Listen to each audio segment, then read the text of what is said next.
For my regular YouTube audience, you know what you need to do next to get to the information that you want from this video. But for those who are new to my channel, here are some key points to help you work best with the information in this video. Number 1. Timestamps and other important information can be found in the description to this video. Number 2. The dates of the energies that are unfolding in the week ahead are in the introduction section of this video. Number 3. The degrees of current planet placements and their location in signs are also in the introduction section of this video. Number 4. I'm a personal astrologer giving a general astrology reading in this video. For some people it will resonate. For others, it will not this week due to the influence of planets in your own personal horoscope. It may vary from week to week how much my forecast will resonate with you. If you would like a reading with me to explore your own chart further, the link is also in the description for this video. Number 5. I am using the traditional system of whole sign astrology for my analysis in this video. Number 6. By listening to the introduction, it's going to help you know what's in store for you this week. And then you can go to your sun, moon, and rising signs for more information on what to expect specifically. Number 7. I use both Vedic and Western astrology techniques with what is known as the tropical astrology chart, or, for those who aren't aware, the Western astrology chart. Please explore the placement of your Western or tropical astrology sun, moon, and rising signs using the timestamps for this video. Number 8. Haters and hateful comments will be removed from this video. This is a safe space for everyone who visits here, and like a good bouncer at a nightclub would do, I will eject any haters from this platform. And now here's a final couple of tidbits of information for you about how to use this video.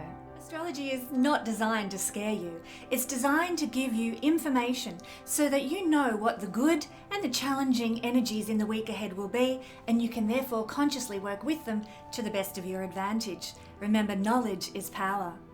Now there are scammers about, and so if you should receive a message from me on any platform requesting your money for a reading, know that it is a scam, report them immediately. And now settle in and let's see what the astral skies have in store for the week ahead. Hello there, Astro lovers. Welcome to this week's Astro Weather Report. I want to empower you through the tool of astrology. This week we're looking at the energies that are playing out in the sky between the 2nd to the 9th of November. Mostly I'm using Australian times. Where possible, I will try and mention American times as well, because I know most of my audience is in the USA, and haven't you got a week coming up ahead, USA? Whew. We are all waiting with bated breath everywhere else in the world to see what happens, just as you are in your country in this coming week. So, God bless you all, and may the best person win. I have opinions on who that may be, but I'll keep them to myself. Okay, this week's energy focus. Well, the big one, the big gun that we are all looking at and talking about, and oh my God, of all the weeks to have an election, when you've got this aspect forming, it is explosive. What we're exploring in the breakdown for all signs this week is happening on the 4th of November in Australia, 3rd of November in other parts of the world, particularly the USA. And this is a Pluto opposition to Mars. And we've got both of them at 29 degrees. So here is Mars at 29 degrees of Capricorn and Pluto down here at 29 degrees in his last few days, I might add, at 29 degrees of Capricorn. So they're creating this opposition in the sky. This is potent, and it is likely to be felt all week, or in some cases all year, especially if you're having your birthday this week. It's going to be in your solar return chart for the year ahead. This potent combination will be present for you all year if you're having your birthday this week. Don't forget, my friends, if you are having a birthday this week, I have $25 solar return written reports available at the website www.guidingstar.astrology.com. Now, this is actually I was going to say biannual. It's a once every 2 year energy, because Pluto and Mars line up like this every 2 years. So it's not unusual. It's one of the rarer transits of the inner planets, but it is still fairly common. But remember, it is at 29 degrees of the Capricorn Cancer axis. Now, when Pluto is at the latter degrees of a sign, as we've seen in the last 4 years, his energy is exacerbated because there is pressure on Pluto to finish up teaching us the lessons of the last 14 years and bring about the ultimate outcome that he's been working on for 14 years. So there is a lot of pressure on Pluto. This is the last couple of days in this sign. It's all coming down to this. It's crunch time. And Pluto in the last 4 degrees of a sign like Capricorn can become obsessive, paranoid, ruthless about accomplishing the transformation that he desires to bring us in our personal lives. And at this juncture, I'll just mention I am a personal astrologer here on YouTube, not doing mundane astrology predictions. I'll leave that to the other astrologers to wade into that territory. I've done my own personal astrology predictions about certain things that are unfolding. I keep those to myself and amongst my friends, because for you on YouTube, here I'm doing stuff that applies to you. What is happening to you personally because of these transits and these energies? So Pluto is wrapping up his work here, and he is wild about getting it done in these last couple of days that he is here in Capricorn. Now, I have done videos about Pluto's final days in Capricorn. I shared a video on my Patreon page exclusively for my Patreons all about the final days of Pluto in Capricorn. If you're interested in that, jump on the Patreon platform. All you need to sign up for is a Bronze Star membership, and you'll have access to that video. But Mars in Cancer makes one fiercely defensive and protective. It's a very sort of a matriarchal energy, but the mother hen protecting her young. That's the Mars energy in Cancer. And it's actually quite a lovely energy, you know, but at this volatile time in history, defensive and protective about our country, about our way of life, about our, maintaining what is security for us, becomes sort of paramount. It's at the forefront of this energy. Now, this energy usually every year lasts for 4 to 5 days that you might feel it potently in your life. But this isn't just a 4 to 5 day transit. Mars is going to be turning retrograde within an orb of this opposition. So I think from memory, it's about 6 degrees of Leo. Mars will turn retrograde. There's a video coming out in a couple of weeks' time all about Mars retrograde. So hang in there for that one here on the YouTube channel. But he's going to turn retrograde around 6 degrees of Leo. And he's essentially going to stay in aspect of Pluto for the next 7 months, because he's going to retrograde back into Cancer and then back across again, only leaving his shadow period his shadow zone in May 2025. Now, again, I will explain in the future videos about Mars retrograde and what is shadow period, what is shadow zone. I won't go into that here. But suffice to say that he is going to be within aspect of this Pluto for 7 months. That is rare. That is rare. Ordinarily, maybe a 4 to 5 day transit of opposition that we have to just hang on tight for the roller coaster ride, but no, 7 months. So this opposition also will repeat itself twice until Northern Hemisphere spring of 2025, which is May, obviously. So he's making the opposition now at 29 degrees of Cancer. Then he will move into Leo, but also Pluto will be moving into Aquarius in the next few days. And he's going to stay in Aquarius, not moving back into Capricorn in your lifetime. So Mars will then retrograde back, and they will have an opposition to one another coming up in Aquarius Leo axis at around 0 to 1 degree when they have this aspect form. So this is the final opposition of Pluto Mars in Capricorn Cancer axis. From now on, it's going to be occurring for the next 20 years in Leo Aquarius axis. So we're wrapping this up. This is the final aspect to get the work done in Cancer Capricorn axis. From now on, the work is going to shift to this axis of the chart. And of course, that's different for everybody in terms of what house positions that axis occupies. And we'll be talking about that in the All Signs breakdown.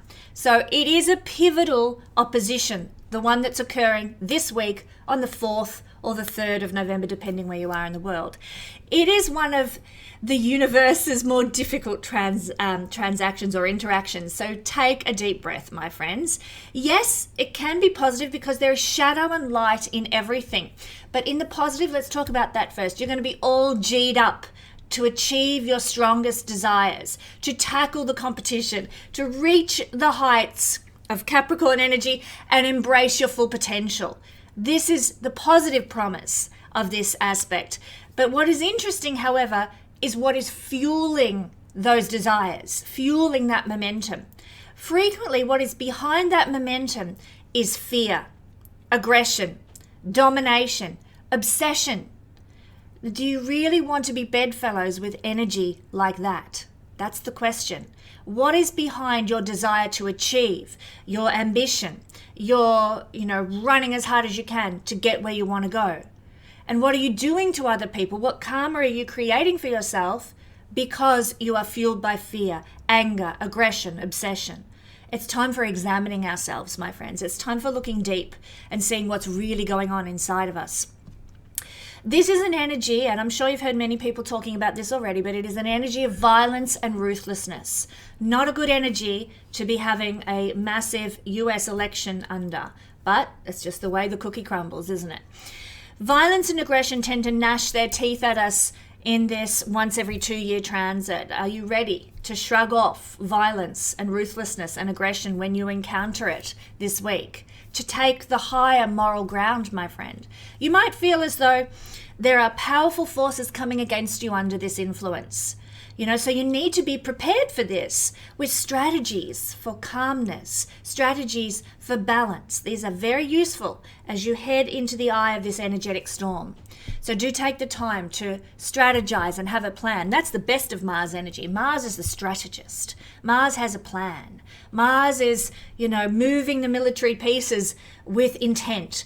And I encourage you to do the same in your life. Be prepared.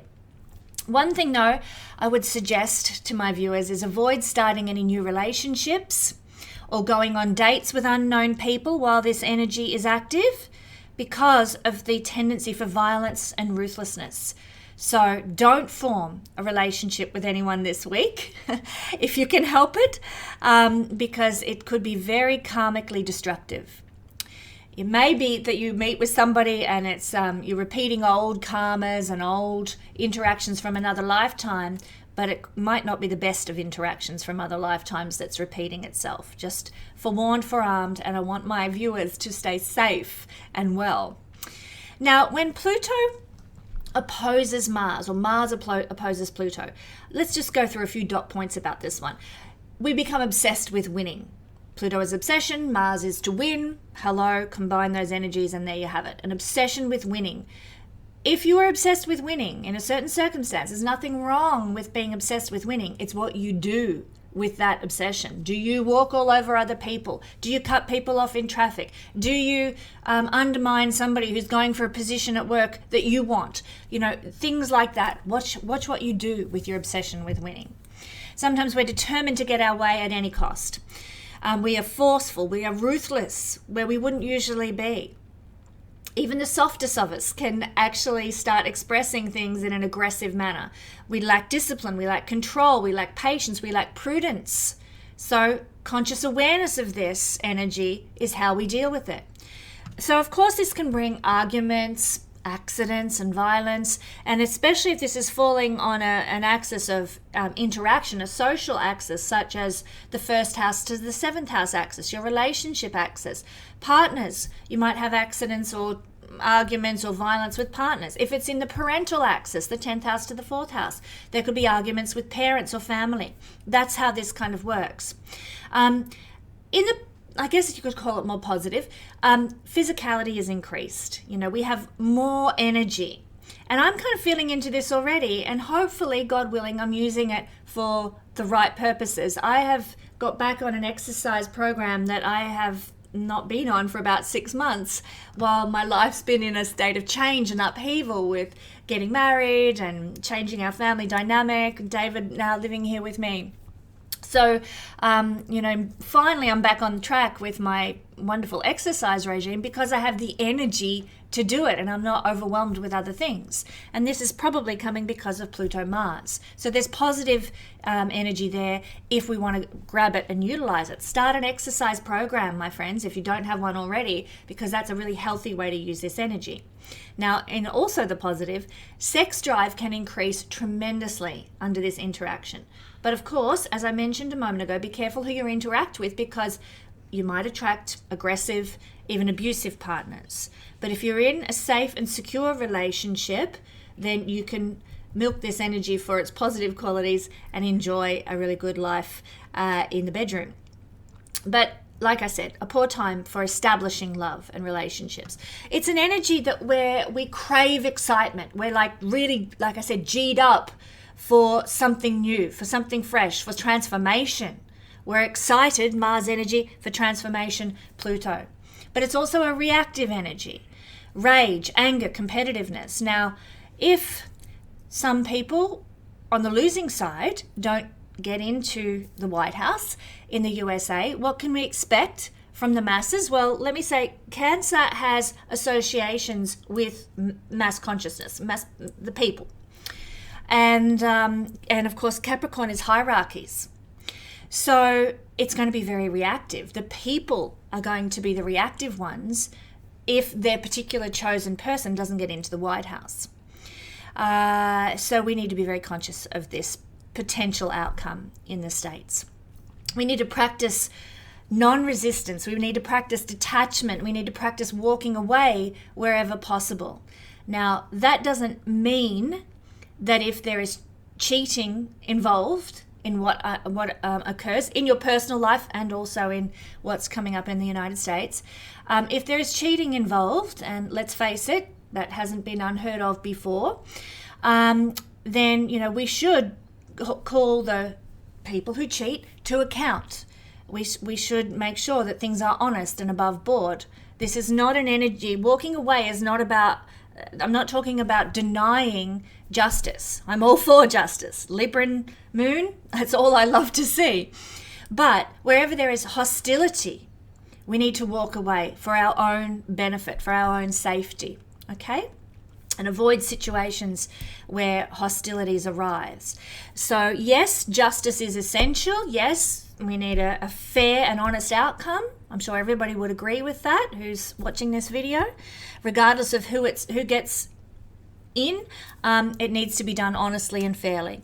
And we need to avoid the hostility that can come when people are enraged, of course, because their particular person did not get in. Now, I'm talking about the election, but this also applies to your personal life. We need to practice defensive driving, of course, and avoid hostile situations on the road, for example, in cars, in every area, at work, at home, practice walking away. Is it really worth that argument in the kitchen where you're smashing the dishes and losing your cool with your partner? Is it really worth doing that? Or are you better off to take a drive or to go for a jog or something and get the energy out of you in a different way? Keep that in mind, whatever your situation. If you feel provoked, if you feel stirred up, have some strategies, like I said, to cool off.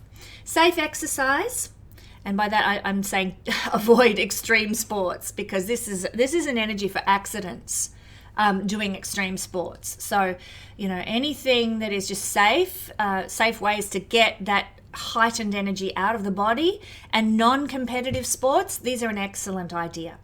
Competitive sports could end up in, I just think of soccer or what they call football, I guess, in the UK, how that can end in riots sometimes because people are so G'd up. Well, that's competitive sports under this energy as well. So just compete against yourself and do things to sort of exert energy out of the body, and you'll do better. And also, just simply avoid any temptation towards devious actions to achieve your desires. If you do those things, you're going to be fine during this transit. What are we talking about? Avoiding hostile situations, practicing detachment and walking away, avoiding the temptation to use devious actions, and keep fit and healthy by exerting energy in non-competitive environments. So there's some of the tips for this particular energy. But before we get into the breakdown for all signs, let's talk about what might be happening in other news this week. Well, let's start off with the 2nd of November. That's when this video comes out. We're going to have a Mercury trine to Mars. And this is actually beautiful energy. We love to see a trine between these two. It means that our words are bang on. We make good choices. We're taking a risk can pay off. We feel confident with our plans and our life strategy. It also, anything that requires focus and mentally, we're going to have the right level of concentration to apply. So that's really good. Communication gets the thumbs up. It's time to write that speech, email that long lost friend, ask dad for a favor, publish that blog post. Communication goes well under a trine to Mars. And there's a winning streak in our communication. So, learn that monologue or defend yourself, Mars in Cancer, with your words, and you will succeed. You will go well. So that's the 2nd of November. Also on the 2nd of November, because obviously Mars is at 29 degrees of Cancer, Mercury will be at 29 degrees of Scorpio when they make this trine. And then Mercury, who's a speedy little guy, moves into Sagittarius. And so Mercury will spend the next little while in the sign of Sagittarius, he is going to go retrograde there at throughout November, December. We'll talk about that a little later. But yes, positive thinking. When Mercury is in Sagittarius, our communications are more optimistic and positive. That is a relief. This is actually quite a blessing to have Mercury in Sagittarius in the coming week ahead. Conversations become interesting and mind expanding. We're willing to debate our point of view, and as long as it serves to grow our understanding.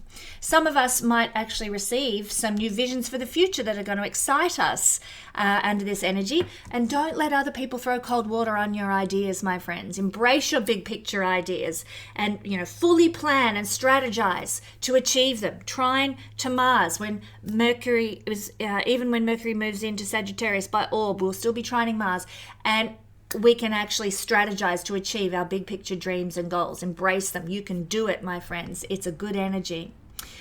And then on the 3rd of November, we've got another opposition forming, but this one's not quite as hideous as the Pluto Mars. We've got an opposition between Venus in Sagittarius, ruled by Jupiter, to Jupiter in Gemini. Well, this is kind of a yummy energy, it's a bubbly energy. It has us wanting to have good times and pleasures and fun with people, but be warned, it is an opposition, and not everything about this energy is as good for us as we may think it is, or might be led to believe. The pleasures that we encounter might be a bit contrary to our personal morality. Jupiter is morality, and Venus desires pleasure. In opposition to one another, we might be tempted to enjoy things that are not really in alignment with our beliefs. The opportunities that we receive might be too numerous to make a confident choice. Venus is choice. Jupiter is many. We might have many choices and we can't decide. And that can be a little bit overwhelming sometimes.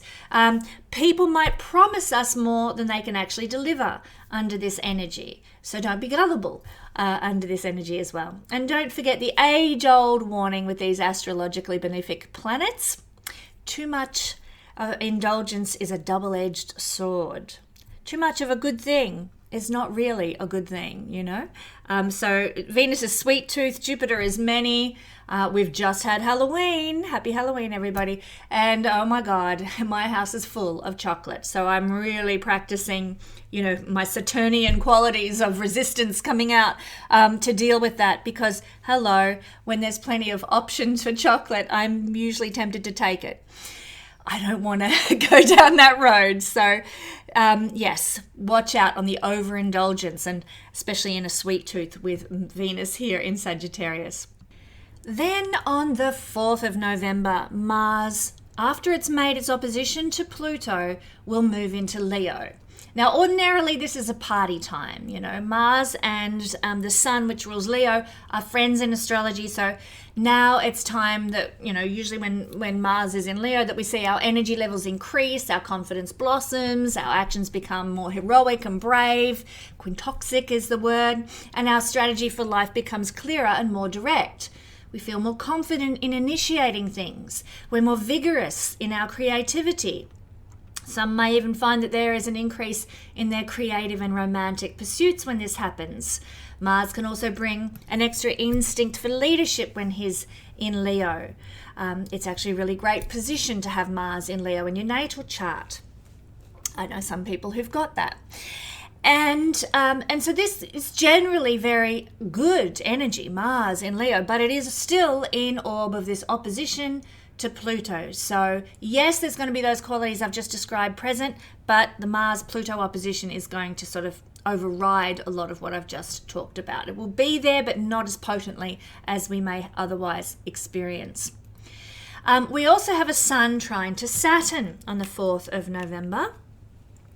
So here is the Sun and here is Saturn, both in water signs, Scorpio to Pisces. So there's so much going on this week. They're making a truce. These two arch enemies of the horoscope, and the Sun and Saturn, they're actually making a truce, and they're giving each other sort of a bit of a nod in the sky, and that can sort of ground things for this period of time, which is a blessing given what else is happening this week. We can have momentary stability and groundedness, okay? They're not friends in astrology, but like I said, they're making a nod to one another, so we can expect to be a bit more efficient, a bit more productive, and to make steady progress along our life path because of this trine energy. Now, the wisdom of our elders is quite invaluable under this energy. So this is a blessing to be occurring at the same time as this opposition of Mars and Pluto.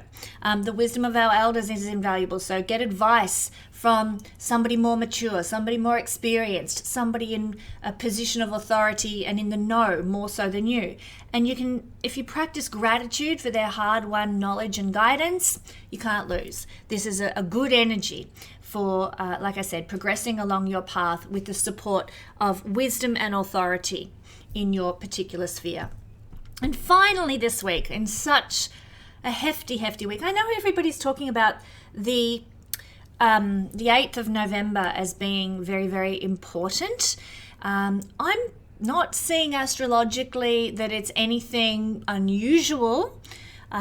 We will have a conjunction of the moon having just formed its, I'll come back again. Its new moon formed in Scorpio earlier, the week just gone, and the moon will be moving to a position where it will square it's the Sun and also Taurus before it moves into its next lunation, which will be a full moon conjunct Uranus. But apart from that, I'm not really seeing anything particularly out of the ordinary that we need to be concerned about on the 8th of November. Like I said, I know there's plenty of talk that the 8th of November is going to be quite a volatile day. Maybe it's because the moon is squaring the Sun and Uranus, quite possibly. But that happens every month. It happens once a year. So it's not unusual in the cycle of things. But we are having on the 8th in America and the 9th in Australia, and check it out in your part of the world, when we're having Venus square to Neptune. And if you want to check these things out, then it's really worthwhile getting an app like Solar Fire. or gold, solar gold on your phone so you can see where the planets are on any given day based on your position on the planet. I would highly recommend doing that if you're really into knowing the dates of astrological transits. It's a little hard to cover every date for every time zone, for every occurring interaction here on YouTube. The whole video would just be full of explanatory information and nobody would actually get any personal application. So I just recommend that. All right, so Venus is square to Neptune. Venus in the mutable sign Sagittarius squaring good old Neptune over here, who hasn't had a say yet this week, here in Pisces. So Venus squaring Neptune. Well, unfortunately, this is an energy on the 9th of November in Australia where, our perceptions don't match up with reality too well. We might think that we're Rapunzel about to be rescued from our tower, when in reality, the enemy is crouching at our door. So we need to be very careful where we're putting our trust. And I would just reiterate, considering we've got Mars-Pluto opposition, especially when it comes to romantic partners. This is an influence that can result in disastrous affairs, getting involved in circumstances that lead to addiction, or simply being ripped off by some shonky shyster. Naturally, when you've got a fanciful and yet deceptive energy like this, we can wind up feeling very disappointed and very disillusioned.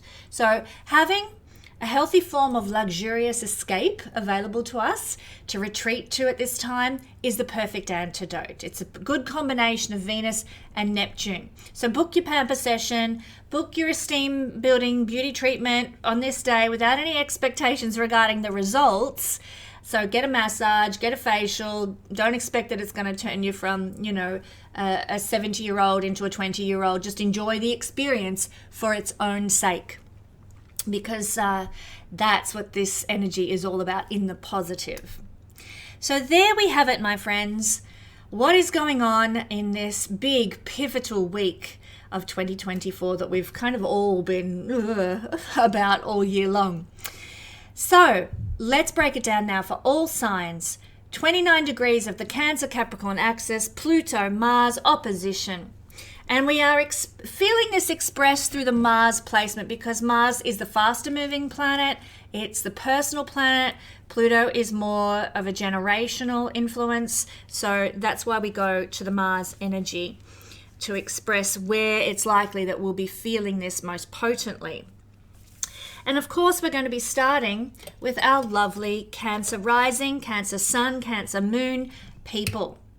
Well, Cancer, my dear friends, you're going to feel this very potently because it is in your first house and you're likely to feel it in the physical body.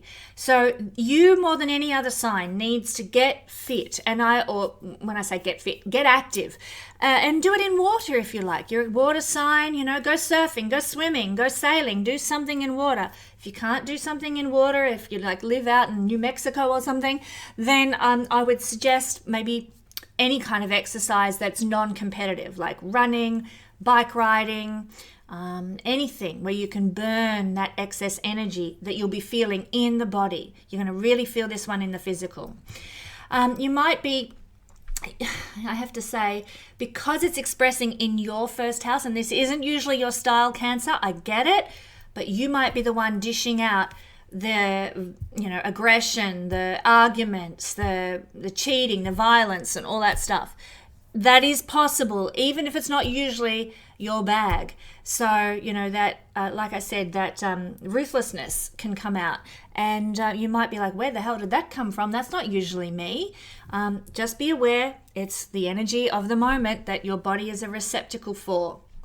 So be very conscious, be very aware, be very strategic about how you interact at this time. Now, this is the first house, the house of survival, the house of the main reason for our incarnation. As I said, it will influence you personally. It's also the house of where we initiate new things. So a lot of the time, you might be initiating things with more aggression, more argy-bargy, pushing your way to the front of the queue kind of thing, so that you get the best seats, so that you get the tickets first or something like that. It's very much about putting yourself first, but with a really aggressive aura about it.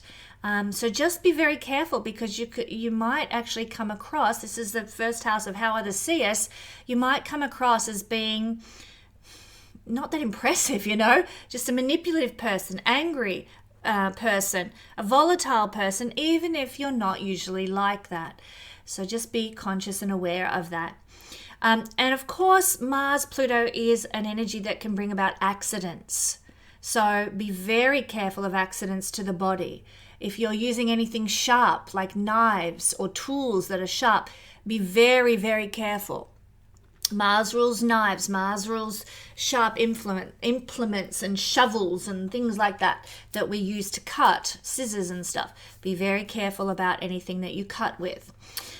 This is also an energy that creates fast transformations, in this case, of the body, because Mars is a quick energy, super fast, and Pluto is transformation. So very quick transformations of the physical self. We need to be very, very careful if we have our ascendant at 29 degrees of Cancer or our moon at 29 degrees of Cancer. Moon particularly at 29 degrees of Cancer can bring about violent emotions. We feel so passionately and so G'd up that we're like, crazy person, because our emotions are just out of control. Be aware of that if your moon is at 29 degrees. But as I said, fast transformations of the body. And think about some of the ways that the body can transform in a very fast way. This is not about over a period of 6 months putting on a heap of weight. No, this is a fast transformation of the body. What's a fast transformation of the body? Well, I used to work in a medical center many, many years ago. It was one of my first jobs. And we had so many farmers and builders come in who'd sliced off a finger in some farming accident, or using a saw, and they hadn't taken all the safety precautions or whatever. It was actually quite a common occurrence. Well, let me just say, that is a massively fast transformation of the body, isn't it? Mars is to cut things. It's like you go from having a finger that's full length to a finger that's not quite full length. That is a fast transformation of the body. Mars rules accidents, Mars rules cutting. Again, be careful. I'm not saying everybody listening to this is going to be subject to such things. I've given you an example of a fast transformation of the body. What are some other fast transformations of the body that you can think of? You might get Botox injections, Mars rules needles, and you go from looking like a wrinkled up prune to plumped out like a plum. That is a fast transformation of the body through a Mars mechanism, an injection. Surgery is a fast transformation of the body. One moment you're like this, the next moment you're like that, because you've had surgery. So you can see there's many ways that the body can transform quickly, and that's what we're talking about here. So, that's my friends who are Cancerian watching this. Oh, I meant to mention that Mars is the main ruler of Aries. Yes, he does have he's got co-rulership with Scorpio. And in fact, Pluto rules Scorpio, so they both have a rulership of Scorpio. But I want to talk about Mars being the expressive planet here. Mars ruling Aries, 10th house lord in the first. Sometimes a bit of this energy will be corresponding to your career as well. So you might feel somehow aggressive towards others in your career because Mars is the 10th house lord. There even might be a sensation of feeling angry or aggressive regarding children because this Mars is the co-ruler of the 5th house of children, or even lovers. So be careful when dealing with those particular people, bosses, career, ambition, and children and lovers, because it can be affecting them as well, seeing as Mars rules those houses in your chart. Thank you, Cancer. Moving along now to my lovely Leos. Leo rising, Leo sun, and Leo moon people. Well, my lovely Leos, you are experiencing the opposition of Mars-Pluto on your 12th house, 6th house axis. So it's going to bring karmic results. This is the karmic axis, 12th house, 6th house. So it's expressing mostly through the 12th house of past life experiences. You may encounter people this week They might come out of the blue. You may have never met them before, but they are likely to be people that you knew in past lives and you had a difficult interaction with them. This is your chance to set things to rights. So you might have angry people coming across your path, or manipulative people, or aggressive people. Know that this is your chance to tie up those karmic loose ends. Watch how you deal with them, Leo.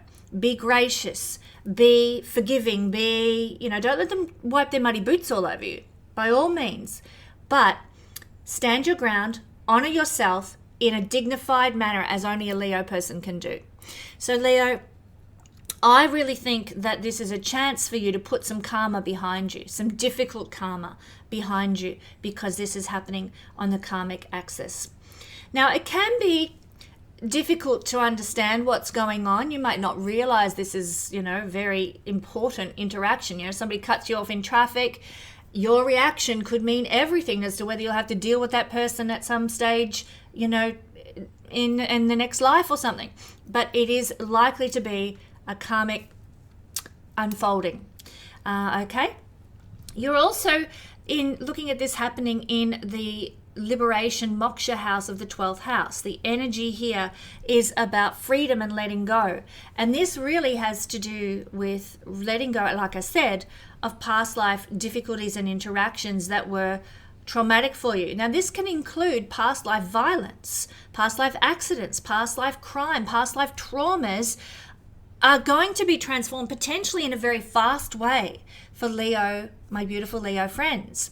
So Mars is fast, and Pluto is transformation. Now, that sounds all very good. Wouldn't we all like to transform our past life traumas and wounds and hurts and be freed from those things and liberated from those things?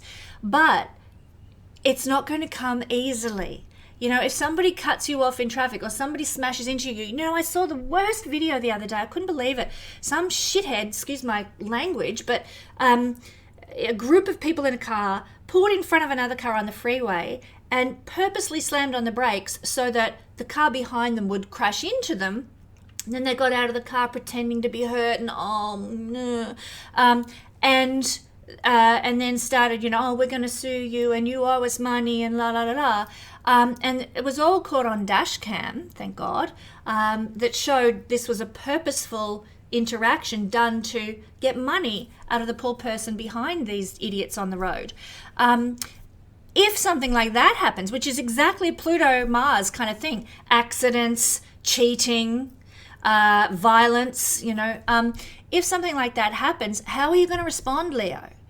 It's just, not an easy way to go about liberating yourself and transforming your past life experiences. This is what I'm trying to illustrate. Yes, there's going to be a letting go of some old karma, but it's not going to be in an easy circumstance with this dynamic playing out. Forewarned, forearmed about that, but hopefully you're prepared. I'm hoping you don't have an accident. We don't want to see that happening. I'm hoping it's not, difficult, but the likelihood under this energy is that it will be. However, Leo, you have what it takes to be able to move through this with dignity and with sophistication, if you like, and come out the other side having transformed your karma. Now, this is also the house of sleep and dreams. So you may have some dreams that cause upheaval, some dreams that cause you to feel traumatized, when you wake up and your heart's racing and you're a bit sweaty and those sorts of dreams, okay? Some of you who are prone to dreaming might have that kind of experience. Our imagination can be a little bit more on the violent side and the ruthless side. One way you could counteract that is maybe you might like to do some research. Pluto is deep research about maybe serial killers, Some people are into learning about those sorts of people, and why not? Why not, if it sort of counteracts the sort of negative energy? Buy a book about Charles Manson or something like that and read up about him and some hidden behaviors as well. Read up about the CIA's involvement in the music industry in the 1960s. There's a really great book called something in Laurel Canyon, something at the canyon. Forget the name of it. Anyhow, all about the music and the secretive behaviors of the CIA with the music industry in the 1960s. Very good book. And, looking into secrets and hidden things and hidden mysteries is actually a really, really good thing to do under this energy. That's actually using this energy very powerfully. I think Dave Emery is the author of that book, if I recall correctly. So Google him. So if you were to do something like that, that's channeling the energy into just a more positive expression. Because Pluto is to research, to go deep, to uncover hidden mysteries. Mars could be sort of violence, serial killers in the house of secrets and mysteries. So that would be a positive way to use this energy, as well as you're likely to see a lot of karma and liberation occur through maybe some challenging situation. Now, we know that a certain politician is highly Leo-based. And without getting into too much stuff about the election, I will just say this person needs to be probably very careful about nasty things going on behind the scenes. As you've heard me say many times, the 12th house is the house of what we don't know about. 8th house is our skeletons in the closet. We know they're there. They're rattling around. We know. 12th house is what we don't know. The secret affairs going on behind the scenes that we aren't aware of. And so he just needs to be very, very careful, I would suggest, about underhandedness, ruthlessness, maybe even violence or aggression, cheating going on behind the scenes that he doesn't know about, that he's not aware about. Okay? That's all I'll say about that. Oh, I should also point out, Leo, that this is the 9th house lord in the... Mars is the 9th house lord in the 12th. And of course, the 9th house lord in the 12th is an energy, a very spiritual energy. So as a Leo person, what you can do to protect yourself, to enhance your life this week, is get into your spiritual practice. Whether that's prayer, meditation, whether it's walking by water and having that meditative sort of walk. Mars is to move. So walking by water is a great thing where you spend time in nature, interacting with nature.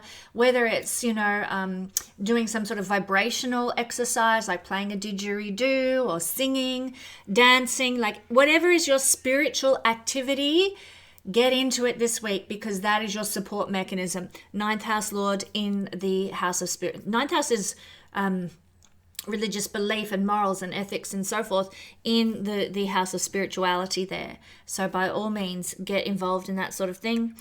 We also see the 4th house lord, co-ruler Mars in the 12th house. So this might cause, if you have properties overseas, if you are at odds with your family, there can be a bit of upheaval regarding those sorts of things to an extent, because 4th house rules family and properties, and Mars is the 4th house lord in the 12th house of faraway places, things that are overseas. So there might be some upheavals with the property if you own property in a faraway place.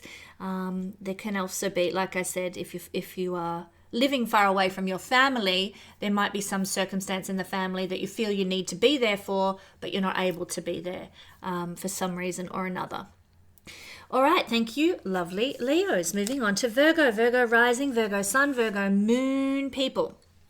The energy of Mars-Pluto interaction, opposition, is occurring here on the 11th house, 5th house axis. Well, what's all this about? This is actually a creative and social axis, this one. And so there might be some difficulties and some difficult interactions with large groups of people, because the 11th house is large groups of people. So you might find that through an interaction with maybe a concert crowd or going to the football or something like that, that there is some transformation that occurs in your life, because Pluto is transformation. Cancer, 11th house, is large crowds, where people gather. And, this is a very transformative energy, fast changes that come from, maybe attending a rally or something like that. But I would suggest, Virgo, my piece of advice would be avoid such situations, because it's in crowded situations that there could be some sort of violence unfold or upheaval. I'm not talking about sort of mass bombings or anything like that, but what it could be is that there's a pickpocket in the crowd at the rally you go to, or at the concert you attend, and you lose your wallet and your credit cards and all that sort of thing. So, this is cheating, this is crime, this is violence, this energy in a crowded situation. So just forewarned about that.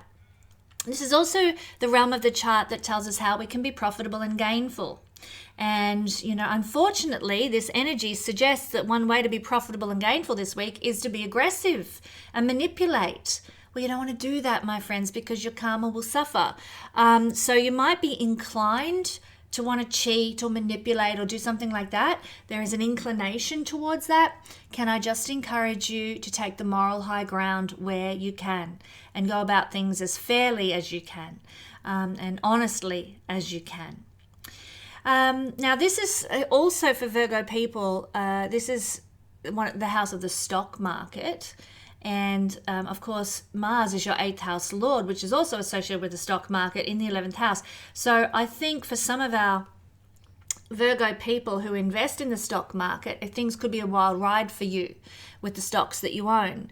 There could be a lot of transformation and change regarding your stocks. Not for everybody, but the stocks that most of our Virgo people have invested in might go through a bit of a wild ride. So just be prepared for that one.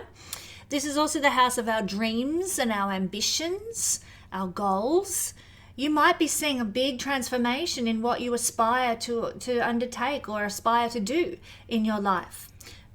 What might that look like? Well, maybe you've always wanted to open a bookstore, and that's been your dream forever, and you've been sort of living to do that, and it's going to have a cafe in it, it's going to be this, it's going to be that. Dreams, ambitions, where you want to end up in the world, and along comes a fast transformative interaction like this, and you're like, oh, what was I thinking? Bookstore? No way. Maybe I'll do a virtual bookstore, an online bookstore, and I'll just sell astrology books or something, and there's a fast transformation in the dream and the ambition that you have, but usually because of some difficulty, some trauma, some upheaval that causes you to change your dreams and your ambitions and your goals and your wishes. Okay, so I'm seeing that, Virgo, you might have thought you were heading in one direction. This could really cut off that direction and have you heading in another. The best thing to do is to remain flexible and go with the flow, as you're very good at doing, as best you can. And if one door closes, look for that other door that's opening. Okay, this is the house of friendship. I'll just wrap up for Virgos by saying the house of friendship, be careful. Friends might be cheating on you this week, or causing difficulty in your life, manipulating you, coercing you, gaslighting you.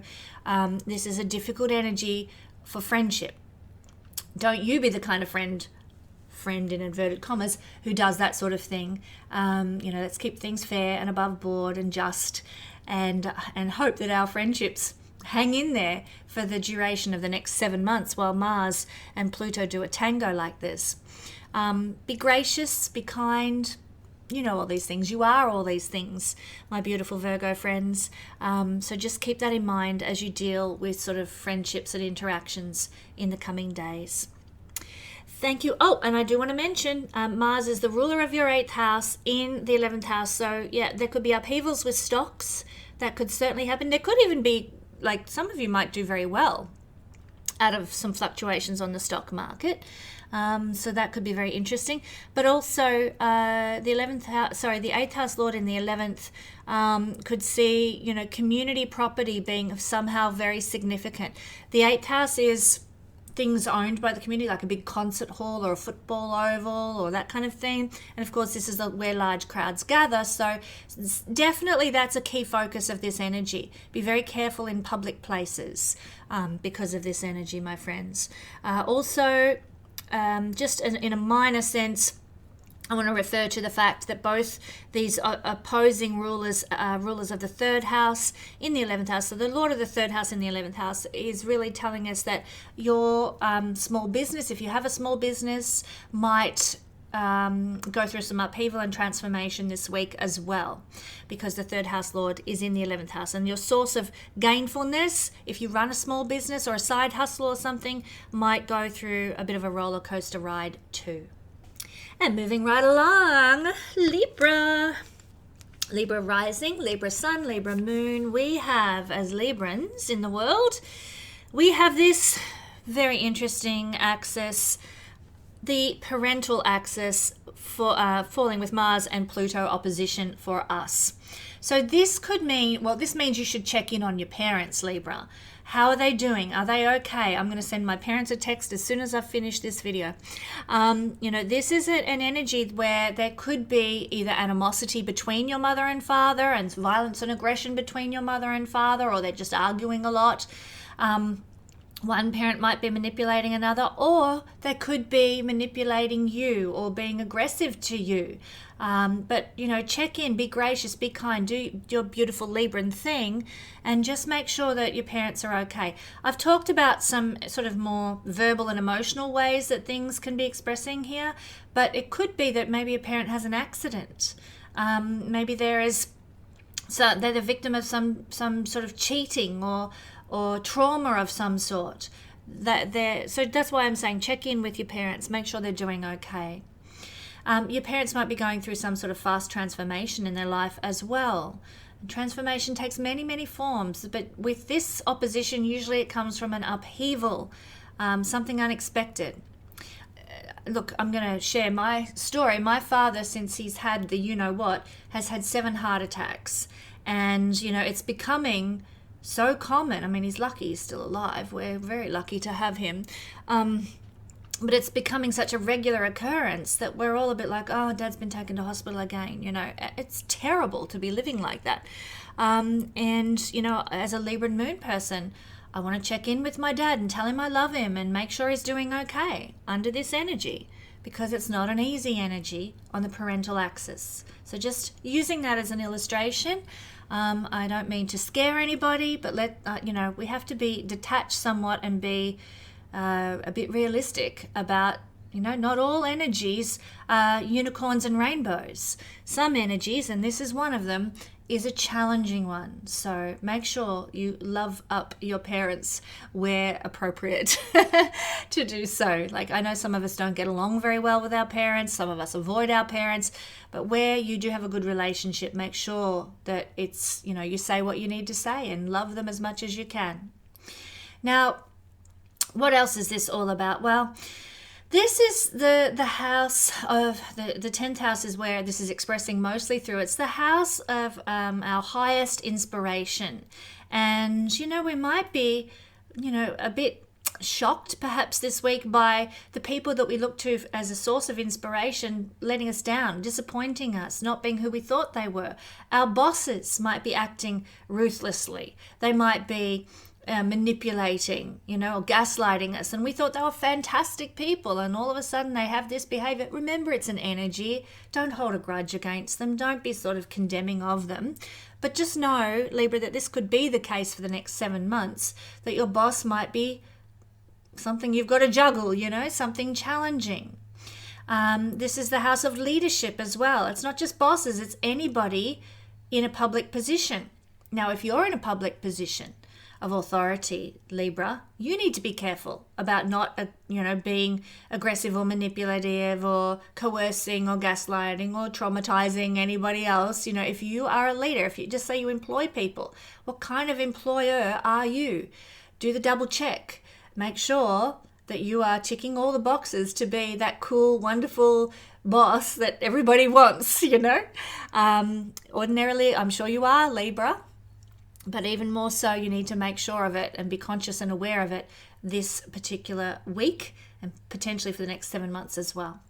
Now, this can also be a time when you see tremendous and very fast transformation occur in a career.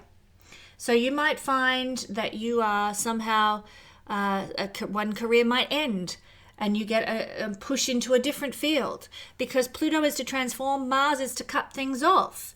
This can sometimes lead to, completely, 180-degree turns around.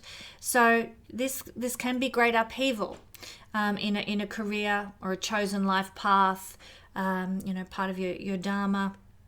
This is also the house of good deeds in Vedic astrology, and some of you might be sort of struggling to keep the good deeds above board. You know what I mean? You might be, your boss might come to you and say, hey, look, we need you to cook the books here on this one. And you're like, I need to remember, I've got to focus on my good deeds. How do I handle this situation? Maybe I have to sort of draw the line and say, put some boundaries in place and say, I can't do that. That's not me. I'm not going to put my name to that. And so, there's a big transformation in what you're doing in your job, because you've chosen to stick by the 10th house principle of it being good deeds out there in the world. So be prepared for the upheaval that might come. We also see that Mars is the ruler of the 7th house, so this could even indicate that maybe a partner is having some upheavals with career, some change with career, transformation in career perhaps, because 7th house lord in the 10th rather. Also, 2nd house lord is in the 10th. So it could be fast transformations with your resources and money and your ability to be self-sufficient, emotionally, physically, financially self-sufficient, might go through some sort of big change and turnaround because of this energy of fast transformation in the 10th house. And that's what I'm seeing for my lovely Librans. Now, Scorpio rising, sun or moon. The energy of this axis of Pluto in Capricorn to Mars in Cancer is a 9th house, 3rd house axis. This is really affecting your learning and communication axis. So you, more than any other sign, Scorpio, maybe just Taurus might be also affected, but might be affected by propaganda or communication, manipulation in some way, shape or form because of this axis. People trying to take advantage of you or gaslight you or something like that through emails, through marketing, through what you read on social media and that sort of thing. You're more susceptible to, the nasties, shall we say, that are out there. So by all means, do not get involved with any Nigerian scams or people sending you emails begging for money and that kind of thing, because this is an energy of crime through communication. So just be careful of that for a start, Scorpio. But what else can we say about this energy? Well, it's mostly it's expressing through the 9th house. And this is the house of how we obtain knowledge. And, some of you, it's hard to imagine how this could be a bad thing, but some of you might be a bit obsessive about obtaining knowledge, a bit manipulative about obtaining knowledge. Now, I'm trying to think of a way that could be negative. I think, if we're obsessive about learning something or understanding something and some sort of knowing, then it's usually very good.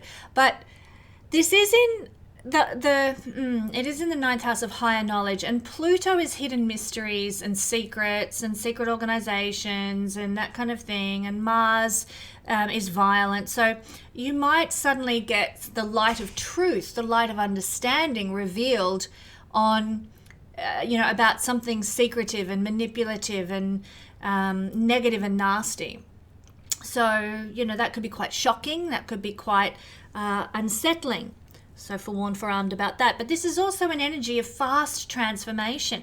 And it's expressing through the 9th house of your beliefs, your morals, your ethics.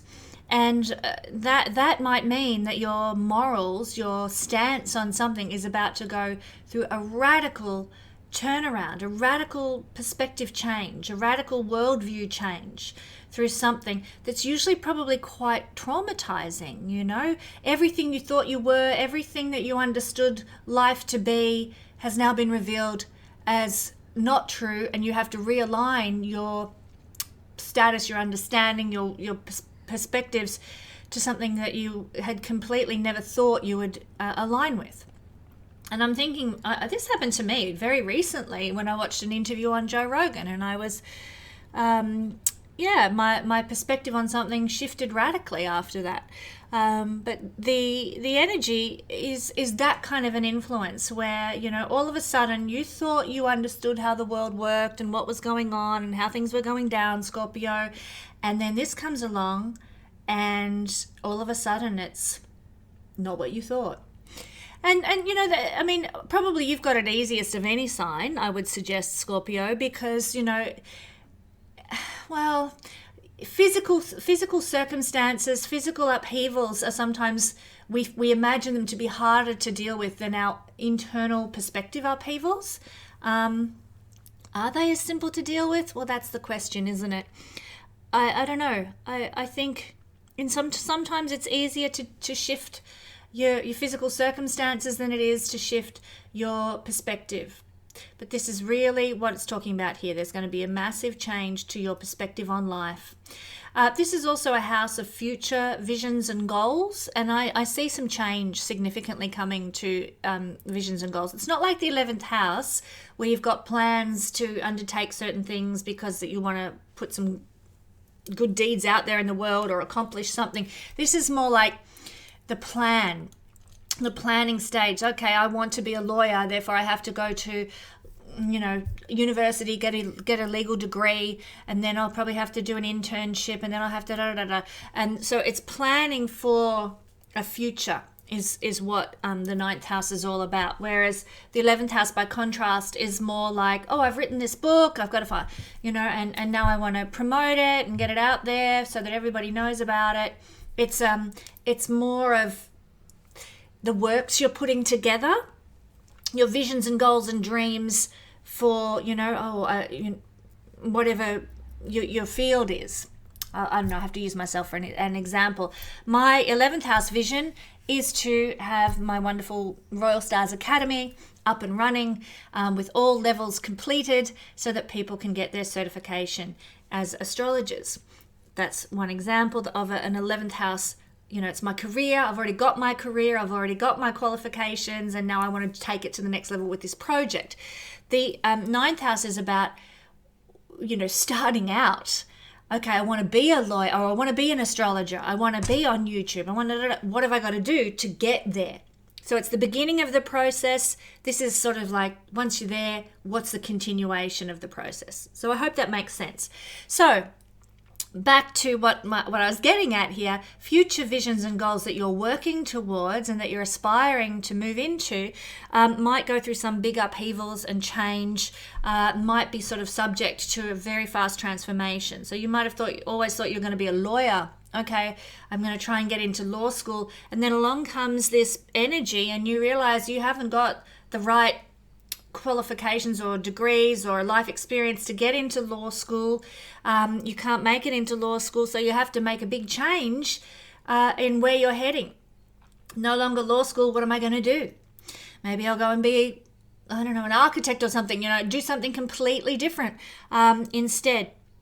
But it requires you to be flexible and to make a change, and it's often going to come with sort of great upheaval, possible disappointment as well. Of course, if you don't get into law school and it's all you've been working towards, and it doesn't happen for you, that's an upheaval. What are you going to do now? Everything you've been working for, boom. So it's that kind of energy where your plans and your dreams, what you're working towards is going to have to change in some kind of big way. This is also the house of eureka moments and deep understanding. I have already alluded to this, but eureka moments, deep understanding, because something dark has been revealed, something underhanded, something hidden has been revealed. Okay, the 9th house is also other cultures, Scorpio, practices in other cultures, long distance travel. It would not be a good time to travel under this influence. If you can hold off for a week or two, try and bide your time, because this is an energy that can cause accidents, can cause upheavals, can cause problems. You might encounter aggressive people on the flight that really spoil the whole trip. Just problems and mishaps and accidents are more likely under this energy. So if you can postpone your travel, do. If you have to travel with awareness and consciousness. I'm going to travel light, so my baggage won't go missing. I have it all with me on the plane. I'm gonna buy what I need over there. I'm gonna make sure I've got all my documents organized and with me in both hard copy and online printed on mechanical online copies as well. Make sure you just cover every base that you can, knowing that this energy could cause some upheaval and problems in travels or interactions in other cultural situations. Now also, Scorpio, Mars is the ruler of your 6th house in the 9th house. So there might be some issues of upheaval because of a debt or because of lack of education I described before, trying to get into university, law school. And, it could be because you haven't got the right education or the right, because the 6th house is to be disadvantaged in some way. So you missed out on getting a certain certificate or going to a school that allowed you to get the right results to get into law school. There's an interaction between these two here, some sort of disadvantage, some problem, something that's out of whack that is disrupting the ability to experience a 9th house thing. Maybe you are due to travel, but ill health, which is a 6th house thing, has kept that from happening. You can't take your trip because you aren't feeling well. It could be, like I said, getting into university, you're disadvantaged because of certain things that you didn't get the opportunity for. Maybe, some sort of negative, like difficulty or problematic thing in life that you need to sort out is influencing your perspective and your worldview. So the combination of 6th house with 9th house there, but also Scorpio Mars is a co-ruler of your sign. So this is going to affect you very personally. Obviously if you get sick and you can't travel, that's affecting your body very personally, because Mars rules the 1st house of you in this difficult and yet transformative situation in the 9th house. And it is transformative because it's at the 29th degree and Pluto is trying to finish up his work in Capricorn. And there's transformation afoot, but it comes with a lot of upheaval and a lot of challenges. Thank you, my lovely Scorpio. All right, Sagittarius, rising, sun and moon people, or moon, depends what you have. You're seeing the energy of Mars-Pluto opposition occurring on the 2nd 8th house axis. This is all about money. This is a resource axis, the resources of others and the resources of yourself. Your self-sufficiency and another's self-sufficiency. So that is the realm in which you might be seeing a lot of cheating, manipulation, crime, difficulty, challenge and upheaval occurring this week with money, but also other resources like emotional resources, physical resources. This is, 2nd house is a house of your emotional independence, your emotional, sorry, I'm getting my words out. I've got a touch of hay fever, so things aren't coming as quickly as they usually would. Emotional self-sufficiency, the physical self-sufficiency, material self-sufficiency is 2nd house, whereas the 8th house has to do with emotional dependency and physical dependency and material dependency. So this energy, Sagittarius, is expressing mostly through the 8th house.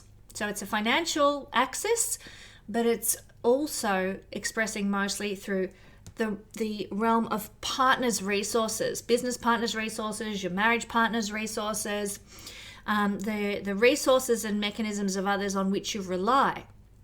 So it's likely that there's going to be some sort of upheaval or change or transformation in a partner's resources this week. And unfortunately, this energy is quite a difficult one, brings upheavals, brings traumas, brings challenges.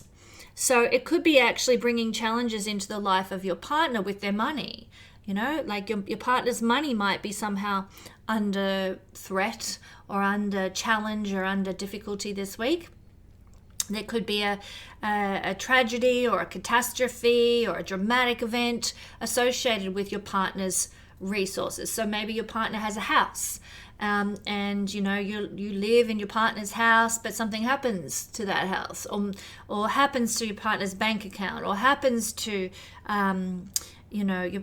your partner's the things we need to support the body, the food that your partner has. Maybe your partner has a vegetable garden where you eat most of your food out of the vegetable garden, and you get all these bugs attacking it, and then you can't eat anything. So that's an attack on your partner's resources if the vegetable garden is theirs. This is the kind of thing we're talking about. So Sagittarius, there can be challenges to other people's resources. And there's also a house of hidden money. You might find out that your partner has hidden money. And that's not a problem, I think everybody should be able to have their own bank accounts, if your partner has hidden money. But if you've been suffering and your partner, suffering financially, and your partner's got this hidden money and they could have helped you, but they didn't, that can be very hurtful and wounding. So be aware of those kinds of things happening as well. This is the house of taxes. There might be some sort of challenge that you have to experience with tax, Sagittarius. You might be having to deal with the, tax, ATO in Australia. I don't know what it's called in America and England, but, you might have to confront some problems, some upheavals with, like, the tax office. Or if you've got a lot of big investments, if you're expecting big money. I know one Sagittarius person who is owed a lot of money, and they are having a hell of a time trying to get this money owed them by a former employer. And I'll just let everybody know that's my husband, David, his former employer, who he worked for 18 months ago, has been ruthlessly obnoxious about not paying him what he was due. I'd love to name and shame the person and the people involved, but I'll be more above board than that. Suffice to say, this is exactly the kind of context that many Sagittarius people will be dealing with. There is just, it's a battle between the rightful resources of my husband and the payout that he is due, 8th house. So, this is difficult. It's challenging. And I hope that it can get sorted out. I hope that it can get resolved very soon. However, as I've been saying all along here, there is likely to be some upheaval in how that's going to happen.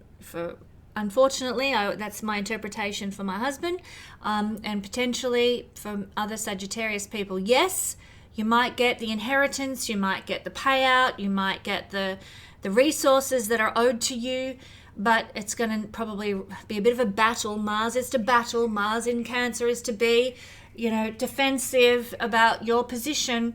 It might require some argy-bargy to get what is rightfully yours, my beautiful Sagittarius friends. What else can I say about this? Well, we know this is a sexual energy, a sexual house. And this interaction between Pluto and Mars is highly sexualized, highly charged energy as well. So in the positive for Sagittarius, this could be very fabulous for your love life. It could be very exciting for your love life, playful for your love life, in the positive. Just be careful of accidents in the bedroom, accidents with your love life, or any sort of... if you're a single Sagittarius person, please be careful about who you choose as sexual partners, who you interact with in that way.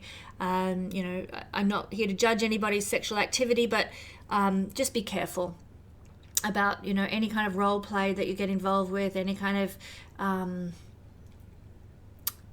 dark behavior that you want to get involved with. It could be very detrimental under this influence this week. So heads up on that one, Sagittarius. But that's enough on that topic. We also see that Mars is the ruler of the 5th house in the 8th house, and that can be actually very supportive to our Sagittarius friends, because the 5th house is a house of good luck and good fortune. And even with this difficult aspect, the fact that Mars is ruling a positive house can be very beneficial.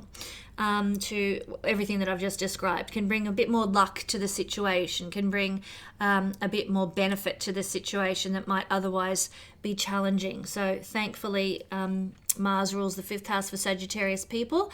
Mars also is a co-ruler with Pluto of the 12th house. So there's likely to be a karmic reckoning that goes along with the things that I've described here. There's liberation. The 12th house is a moksha house, a liberation house.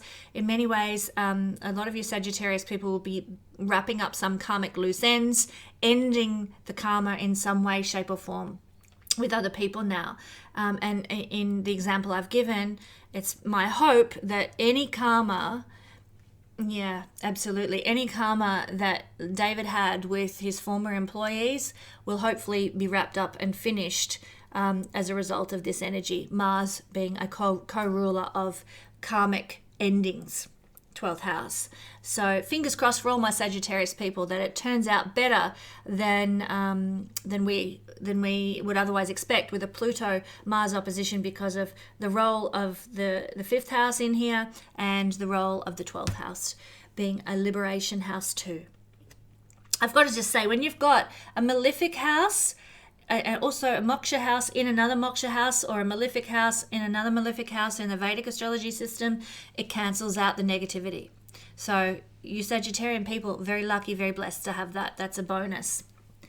Alrighty, thank you Sagittarius. Moving along to Capricorn rising, Capricorn sun and Capricorn moon people. The energy of Mars opposite Pluto is falling here on the axis of self and others. This is a relationship axis, so this is where some of the challenge may actually be in your relationship with others. The public, other people, your audience, your clients, your partners, your business partners, your marriage partners. These people are where some of the challenges of life are falling. So the likelihood, as opposed to Cancer rising, is that other people are going to be the difficulty, whereas Cancer has to be very careful and watch their own karma. Capricorn people have to watch other people now that are trying to gaslight them, manipulate them, be aggressive towards them, maybe even sort of behave in a criminal manner or a violent manner if they're not careful. So, if there's any, like, I'm thinking about my workplace, Capricorn. They've recently I work for a local council, and there's a very unstable person in the town where I live, very mentally unstable, who has made many threats against council, to the point where council have put in significant security measures to protect their staff. Very unfortunate that this is the day and age that we live in when that sort of thing goes on. But this is what we're talking about. If you have people that you interact with, your clients, your audience, who are a bit off, be very, very careful this week. What mechanisms might you need to put in place, Capricorn, to protect yourself if the need should arise? Think about it. This is what this energy is all about. Now, in perhaps a more relatable for many of you sense, if you're married, this could cause some argy-bargy between you and your husband or wife. Just arguments, fights, manipulation, obsessions, that kind of thing that can be somewhat challenging. So if you're in a relationship, know that that's the thing to watch out for. But you know what? It's really good for sex. So if you, make up sex maybe on the cards after an argument, could be very passionate, very deep kind of feeling and emotion involved. Pluto in your first house for the final time. Not going to be there anymore. I bet you guys are glad to see Pluto leave this week, actually next week, and get out of your first house. But he's got some final things to do, and he's been working on you and relationships for the last 14 years. This is an energy where he's like, okay, we're wrapping this up. This baby is done, and it might come with a bit of upheaval. There can be very rapid transformation of a relationship, of a contract, or of a commitment, of a promise or an agreement of some sort. Very quick transformation of that agreement that comes with some sort of upheaval as well. So, that might be, for some people, I'm going to lay it on the line. Some Capricorn people might be saying, that's it, this is over, we're getting divorced. It's done, it's finished, we've got to move on. And that might happen for some of you. Not all of you, but some of you. If you're in a business partnership, you might be saying, I think this relationship is over. Like, we've built this business together, we've done as much as we can, but now we have to call it a day. I think, it's over. And if you can do it in a diplomatic way, so much the better. This energy probably says that it might come with a bit of argy-bargy though. If you are, and I've used a couple of illustrations there, but usually people on this axis require more information than that.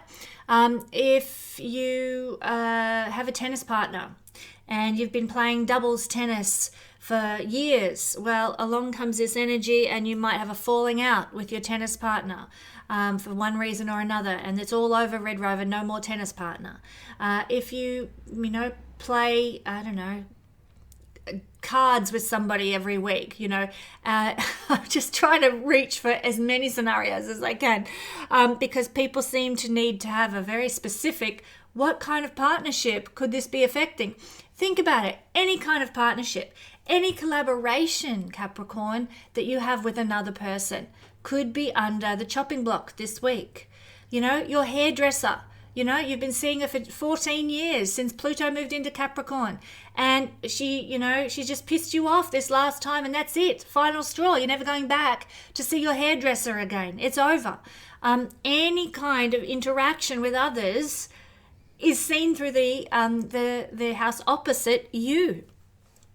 So there could be the cutting off, the ending of some relationship of some sort that happens now.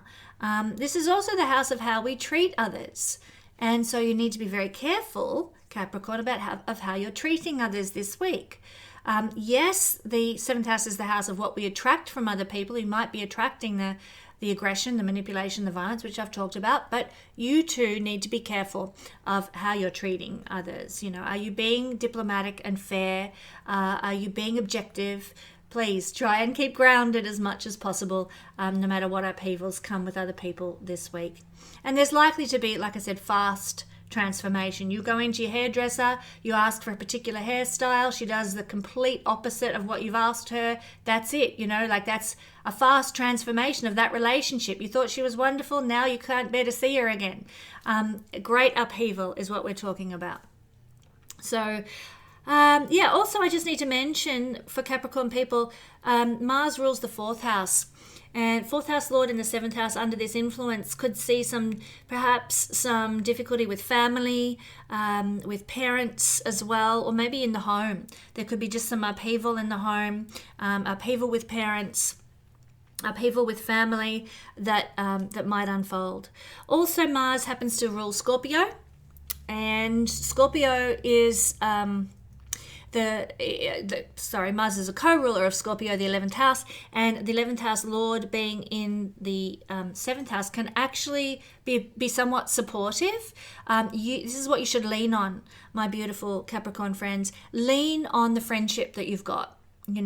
If the hairdresser does a shitty job of your hair and you're like, that's it, I'm never seeing her again, stop, catch your breath, think, okay, she's done a really good job every other time. Do I really want to cut her off now?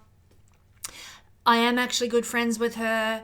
Maybe I'll just go and get somebody else to fix up my hair and hope for the best, Try and lean on the fact that there should be, in most dynamics, in most relationships that you have with others, some level of friendship. And try and lean on that friendship as a mechanism to get through this upheaval that might unfold. That's what I'm seeing for our lovely Capricorn rising, sun and moon. Okay, Aquarius rising, sun and moon people. Well, this week we're looking at this rather nasty Mars-Pluto opposition, and it's falling on the karmic axis for Aquarius people, just like it was for our Leo friends. Now this is really wrapping something up wrapping something up karmically for you. And it's going to be wrapped up through your ability to show service. Whereas for Leo, it was just happening. It could be an interaction that you had no control over, 12th house. This is an interaction, a karmic interaction, Aquarius, where you have kind of got the upper hand. It's through, if you want to wrap up some sort of difficulty, some karma, then it's through showing service that you will burn that karma, because this is expressing through the 6th house. So maybe there's some enemy. Could be a secret enemy, could be a public enemy. Secret enemies, 12th house, public enemy, 6th house. So there might be somebody who's been giving you a hard time or whatever. How can you be kind? How can you be gracious? How can you take on the role of humility, or how can you just walk away? How can you, be more objective? Like, take a 6th house approach to dealing with these difficulties will help you to wrap up karma. I'm not saying be a doormat. I'm not saying be a victim. That's not what I'm saying. But how can you end the karma through kindness? Kill them with kindness, Don't let them wipe your muddy boots on you if there's somebody proving to be difficult. But maybe just walk away and say, I don't need this shit anymore. And that's the end. I'm just going to move on. That's one way to deal with it. This is also perhaps to try and rectify any problems, to try and sort things out, to try and bring balance back to a situation is something that you can think about also, Aquarius, whatever is unfolding. But it is very karmic, whatever is unfolding. 29th degree on the karmic axis, it is definitely from a past lifetime, whatever you're dealing with, any enemies, any conflicts, any manipulation and upheaval. It's a karmic factor that you're dealing with, and how you deal with it, how you approach it, will determine whether you are liberated from that or not. So I encourage you, coming back to what I started by saying, to be very 6th house about it, to be humble, to serve, to be kind, and to seek to put things to right through maybe implementing some fairness, some balance, some objective approach. It's going to be hard to do because this energy of Pluto-Mars opposition is full of, upheaval and passionate emotions and aggression and, all that kind of stuff. It might be very hard to do, but it's certainly worth it, Aquarius, to walk away at the end of this period and say, I'm free. I'm free from that person. I'm free from that difficult situation. I'm free from the problem. By walking away, or whatever you have to do to rectify the situation. Let's move on to things that are perhaps a bit more specific. If you are in a workplace where you're not the boss, if you're an employee, then you need to be very careful about other employees being manipulative and aggressive, maybe cutting your lunch, as they say, trying to usurp you in some environment, and think now about how you will react in those circumstances if someone tries to sort of take the credit for something you've done or whatever. How can you deal with that in a gracious, honorable way? This is the house of healing. So this is not necessarily a healing energy, although, it might be healing comes in a fast way, but with some sort of upheaval. Maybe you have to be rushed in for emergency surgery, but in doing so, you heal some problem. Because Mars is to cut, and it's also rules surgery, as does Pluto. So here on this axis of health and healing, it could be through some emergency surgery that you're healed of a problem or healed of an issue. Healing can come, but it will usually come through some sort of upheaval situation, for example. For some, not everybody watching this, but for some of you, potentially. One thing that I would suggest would be really good for Aquarius people to do this week is to go and get an acupuncture treatment, because Mars is needles, and this is the house of healing, and transformation will come rapidly because of Pluto here. So this would probably be the only...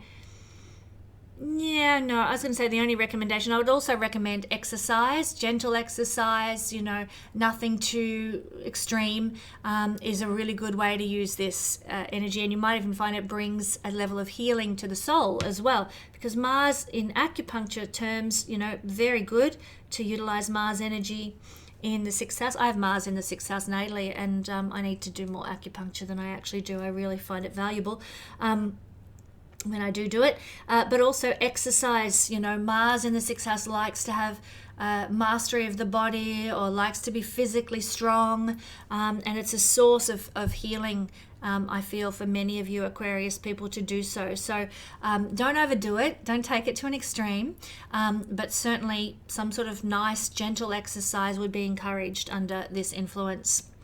Watch out for spicy foods this week, because this is the area of your digestion, and Mars is spicy things, but when it's opposite Pluto, oh my God, it could be just a bit too full on. Too much spice, too much heat in your diet could be very detrimental this week. So even if you're used to having like super spicy, try and eat more cooling foods. Like, you have a spicy curry, make sure you eat a nice leafy green salad alongside it to cool things down a little bit. This is also very indicative, this whole combination of toxicity. And so it wouldn't be too far astray to suggest doing some sort of a cleanse this week, juice fast or smoothie, cleanse for a few days.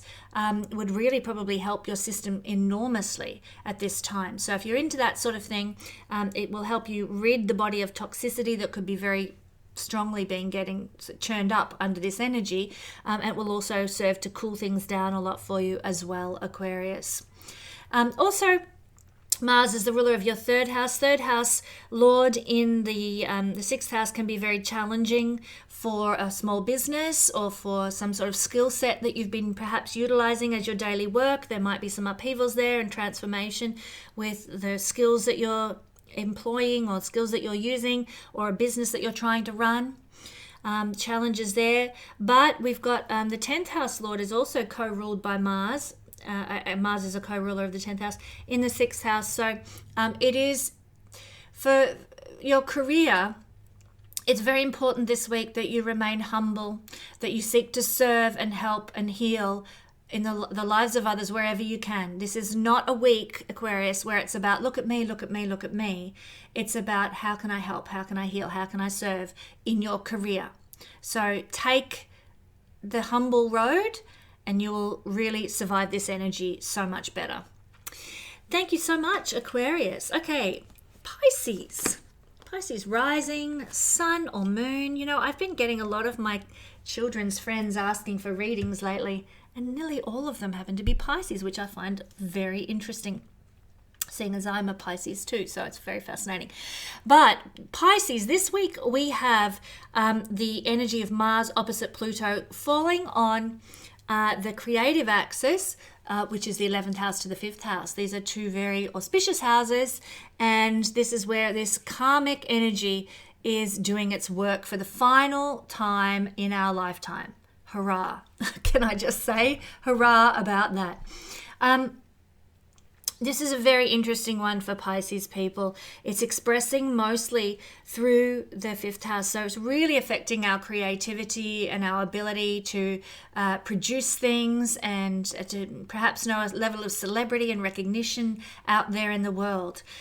So one thing that I feel that might be happening for Pisces people who are in the public eye is that there might be sort of just jealousy, obsession, sort of some traumatizing things that are happening if you're a well-known Pisces person, if you're in a celebrity of some sort. So be aware that there could be the green-eyed monster in a lot of people out there who seek to bring you down.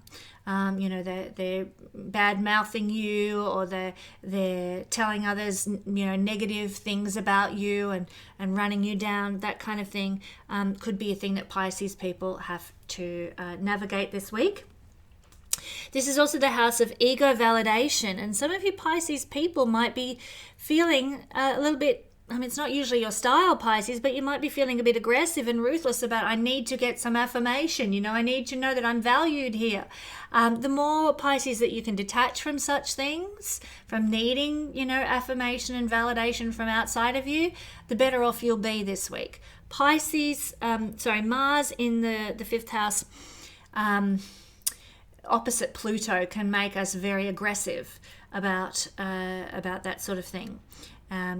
But fortunately, Pisces is pretty cruisy with that kind of stuff anyway, not overly sort of seeking ego validation, so you might cope okay.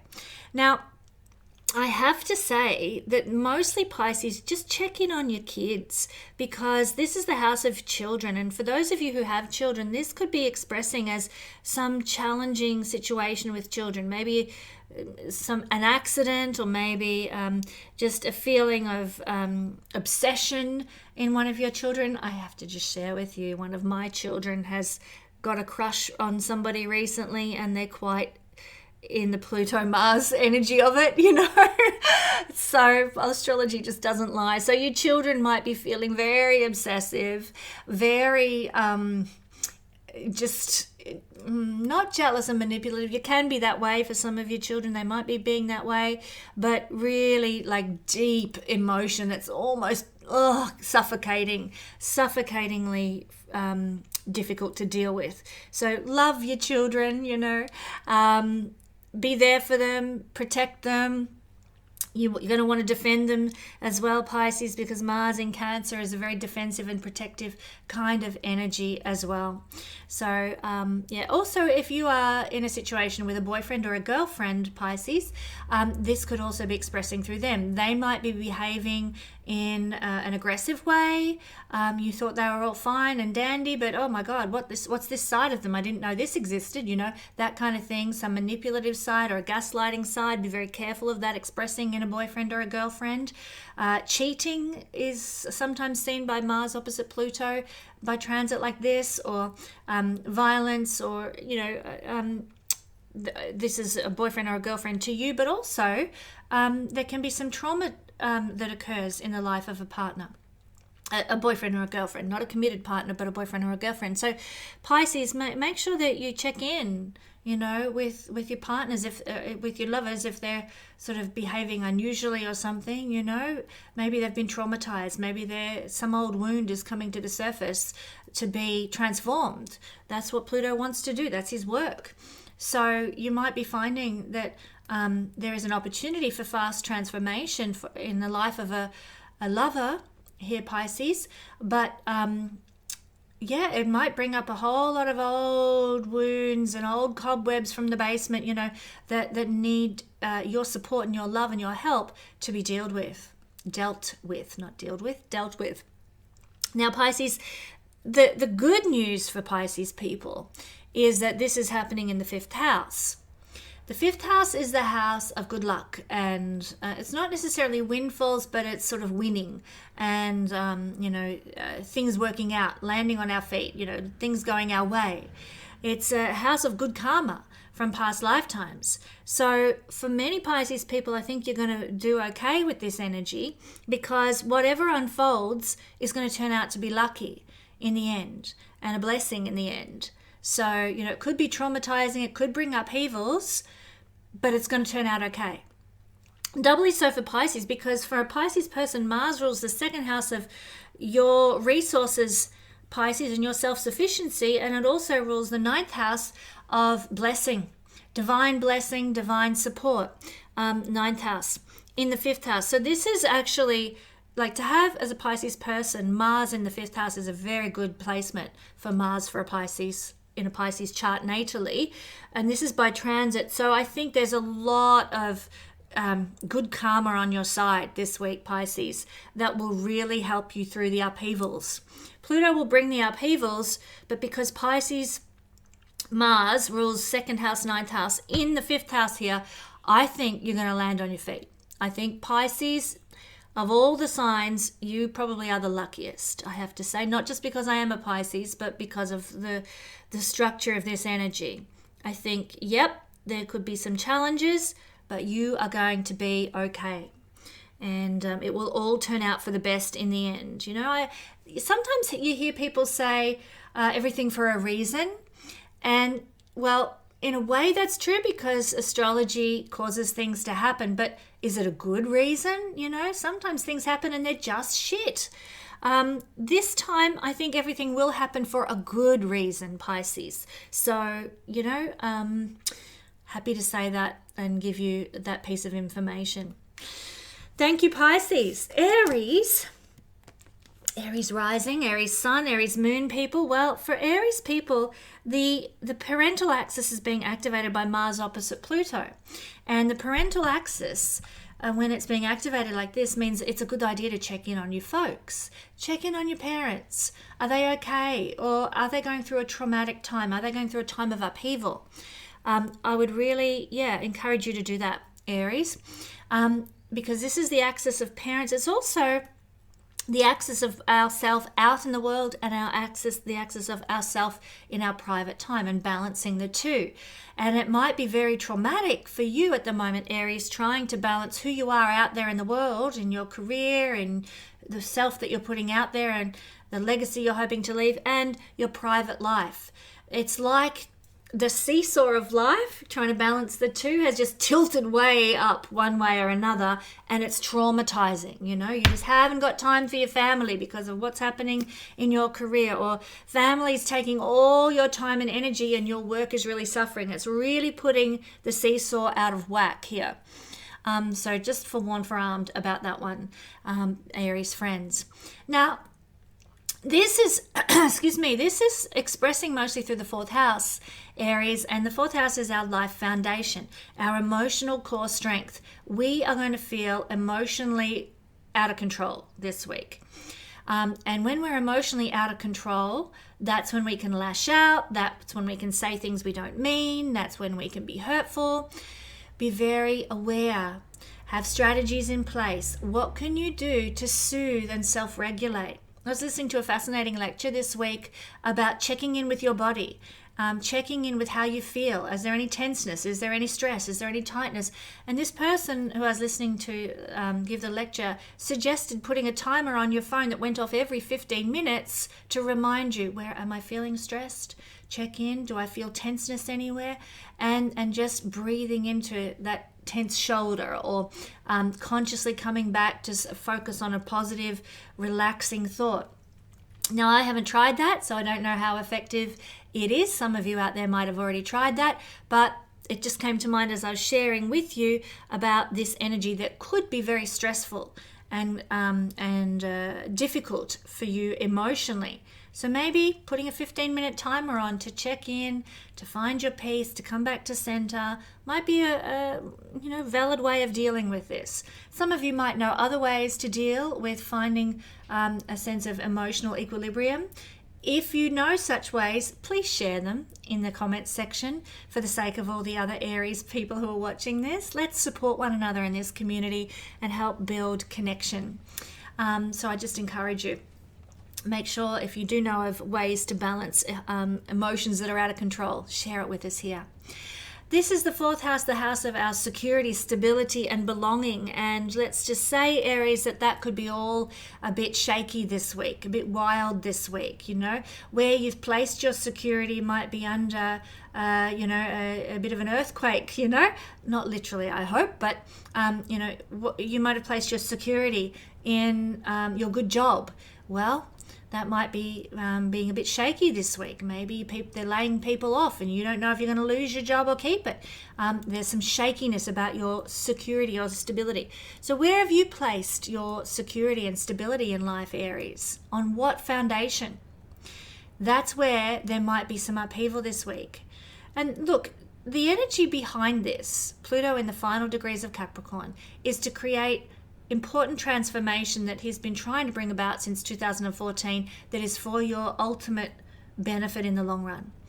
But it may come with some upheavals or the pulling out of the rug underneath your feet.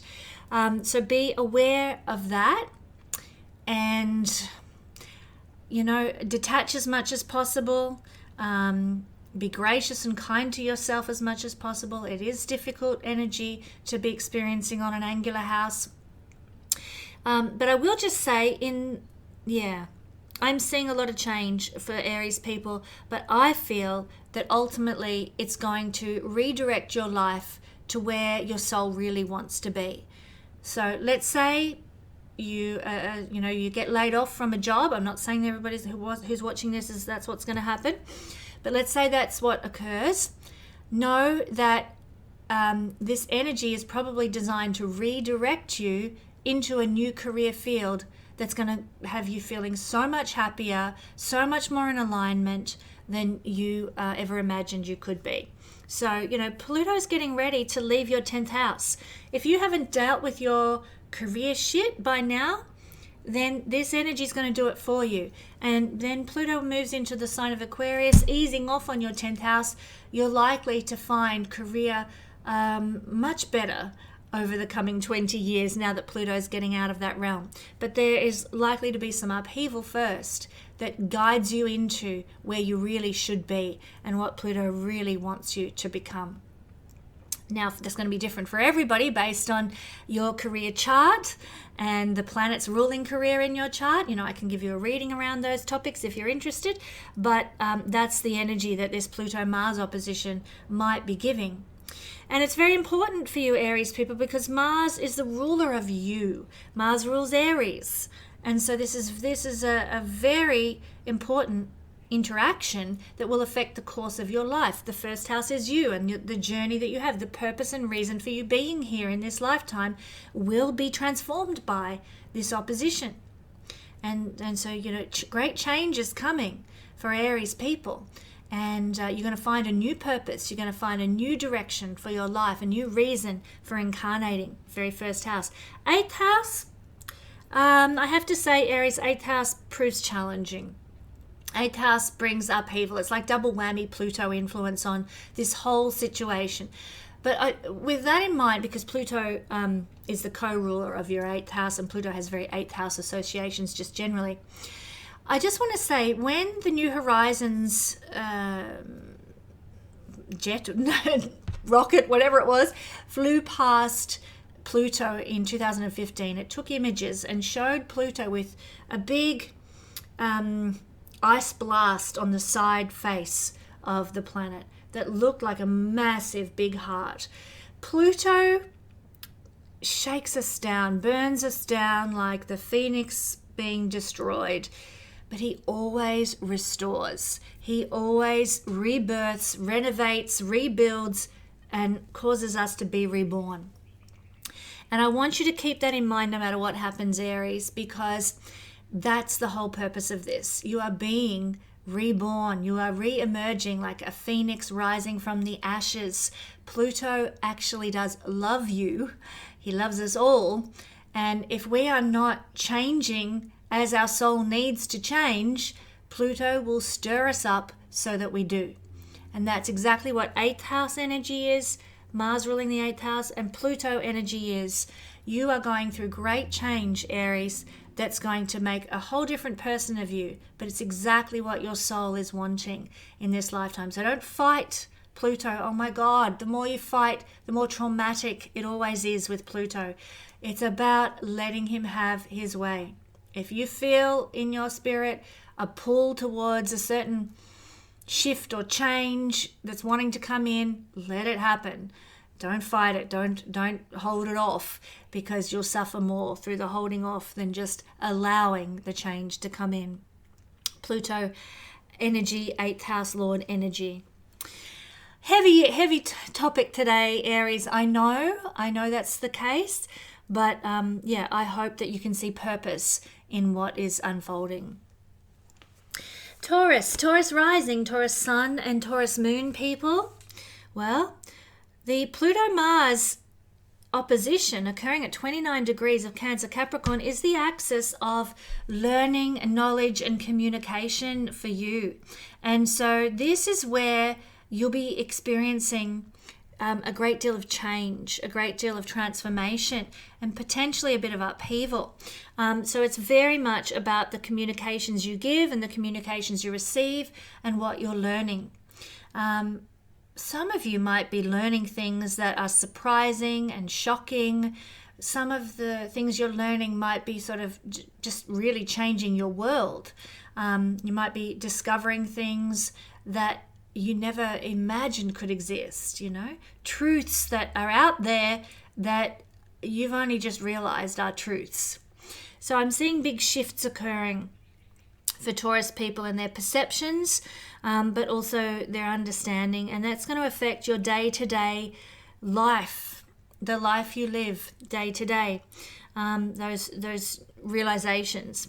Now, this is expressing mostly through the third house, Mars energy down here. So I'm seeing a tremendous amount of change coming to your skill sets. Maybe you've always been a hairdresser, Taurus, and it's what you've always done. You've always loved it. You're using your hands, very, very third house energy. And then along comes this very transformative energy at the 29th degree. And something happens and says, I just can't go back to hairdressing. I'm traumatized by my small business, my career, my skill set that I've developed. Maybe I gave somebody a bad haircut and they came back and abused me, and now I've got PTSD. And there's sort of like a trauma associated with you using your skills. Now I'm using hairdressing as an example, but it could be anything. Anything in which you use your hands or your skills or your talents. Maybe you play violin down the street as a busker every day. There's beautiful buskers in Melbourne that are just wonderful to listen to. Maybe that's your skill set, using your hands to play clarinet or violin or whatever it happens to be. And maybe somebody, some person who's a bit mentally unstable or difficult accosts you in the street as you're playing your violin, and you're so traumatized, you're like, oh, I don't think I can go back to doing that busking anymore if that, with that kind of interaction. So there's this difficult situation, this trauma, this violence, this aggression, just because you're out there using your skills, running your small business, whatever it happens to be. The thing is, Pluto opposite Mars wants us to transform in some way, wants to change us and redirection us in some kind of manner. But usually that's going to come with some sort of upheaval. So let's say you're the hairdresser who has a traumatic experience with a client. It might be the straw that breaks the camel's back, and you might decide, that's it, I'm done with having a chair and a salon. I'm going to start teaching hairdressing. I'm going to go to the local adult education center and start teaching hairdressing because I just can't deal with clients anymore. Or maybe I'm going to do a YouTube channel on, cool hairdos or whatever, and see if I can, teach people online how to do it, whatever. But I'm just using this as an illustration.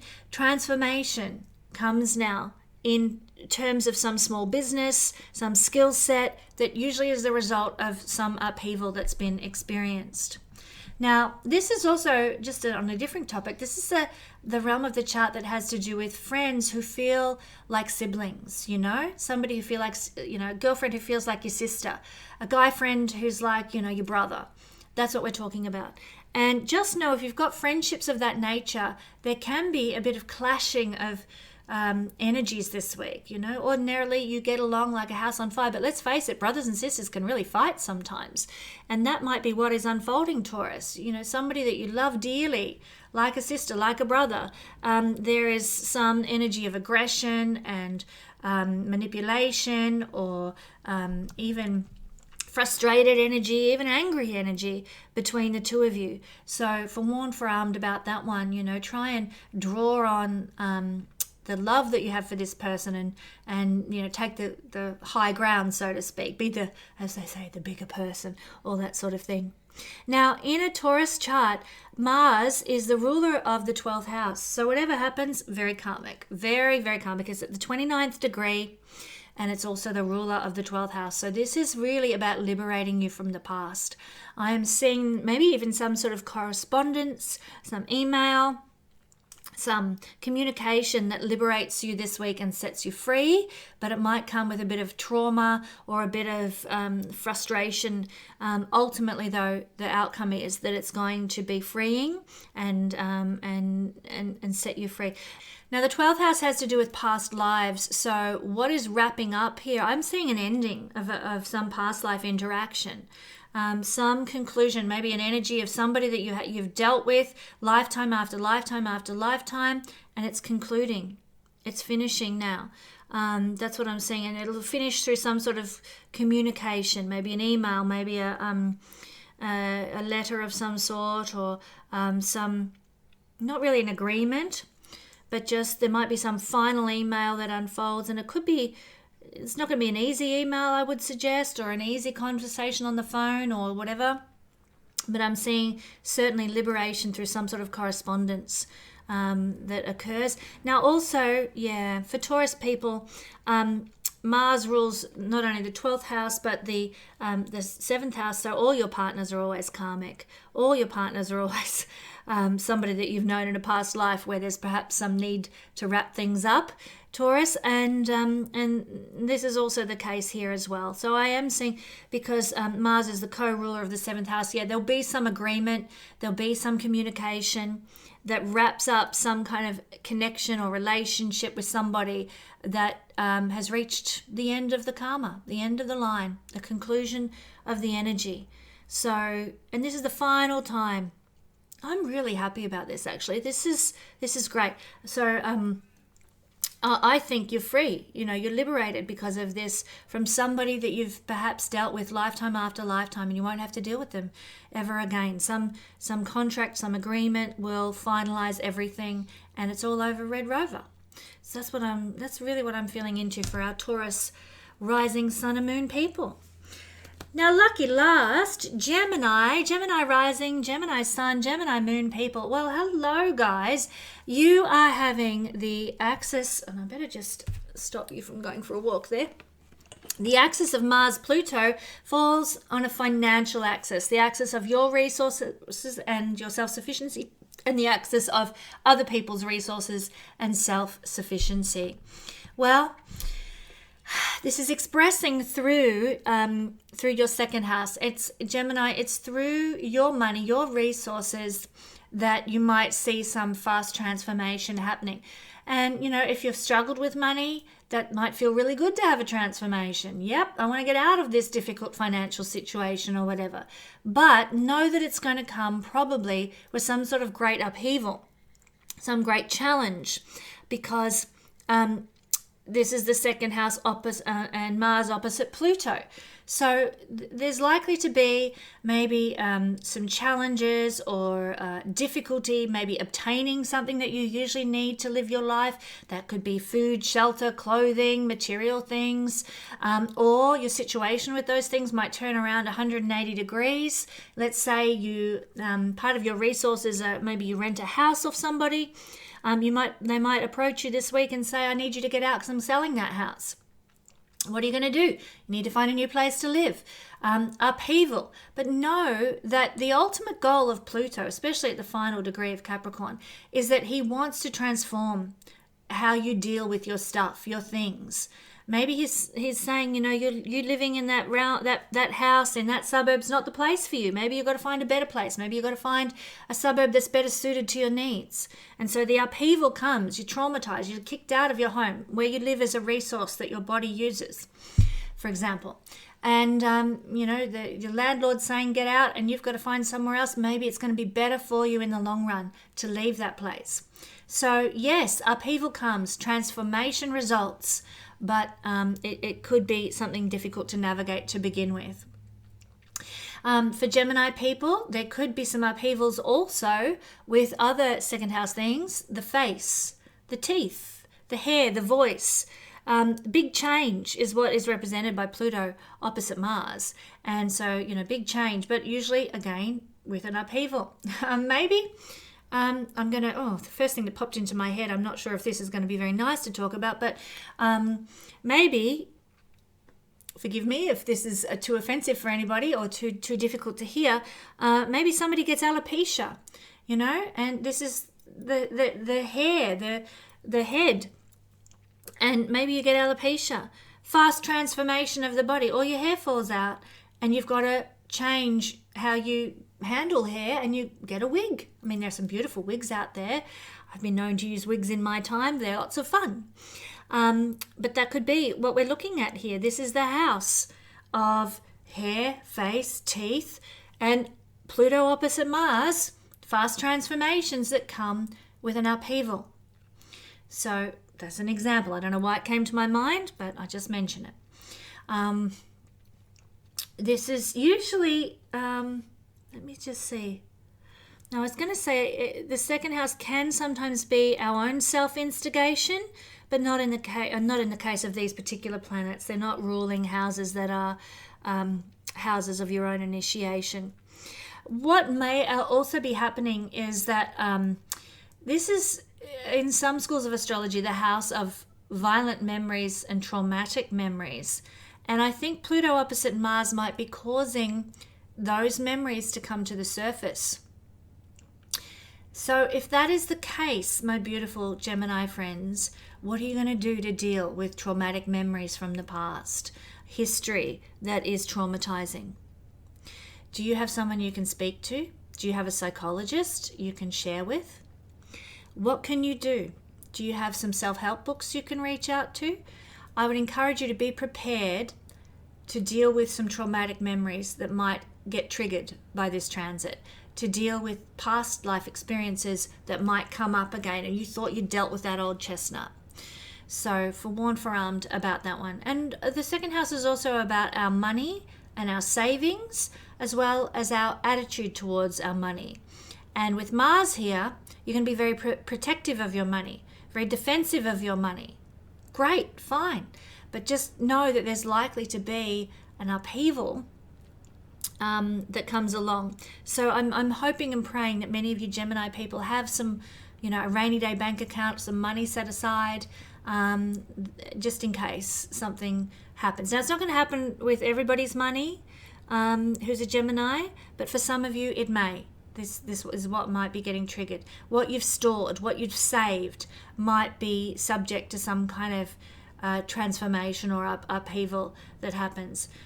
Worst case scenario, and I pray this is not the case for my Gemini friends, but worst case scenario, there could be some sort of cheating, crime associated with your material goods. It could be that somebody breaks into your house and steals your stuff. It could be that somebody rips you off, some shonky shyster does the dirty on you. Maybe you are duped into some Nigerian scam letter. Many ways this could happen, but just be very, channel Mars energy in Cancer. Be protective of your money and your resources. Be defensive of your money and resources.